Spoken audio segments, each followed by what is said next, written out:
প্রিয় রান্নাঘরটাকে সাজাতে কার না ভালো লাগে বলেন। আসসালামু আলাইকুম, কেমন আছেন সবাই? আশা করি অনেক অনেক ভালো আছেন। আমিও আলহামদুলিল্লাহ ভালো আছি।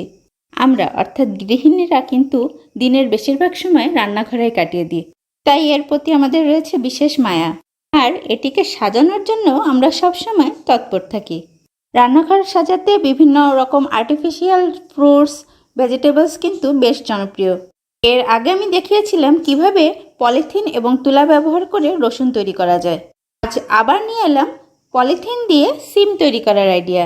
জি, শুধুমাত্র পলিথিন দিয়েই আপনি শীতকালীন বিভিন্ন রকম সবজি তৈরি করে ফেলতে পারবেন খুব সহজে। একে একে আমি সব কিছু শেয়ার করব।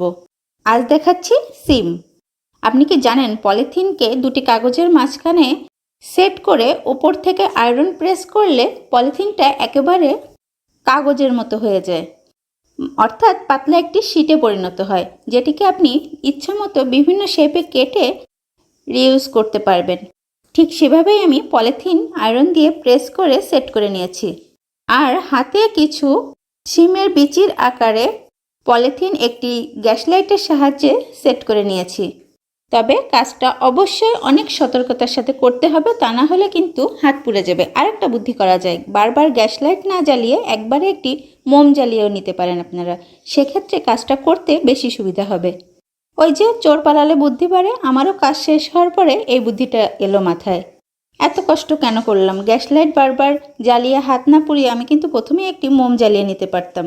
যাই হোক, এবার কাজে ফিরি। দেখেন কিভাবে আমি গ্যাস লাইট দিয়ে পলিথিনটাকে তাপ দিয়ে হালকা হালকা করে গলিয়ে শিমের বিচিগুলি দৃশ্যমান করলাম।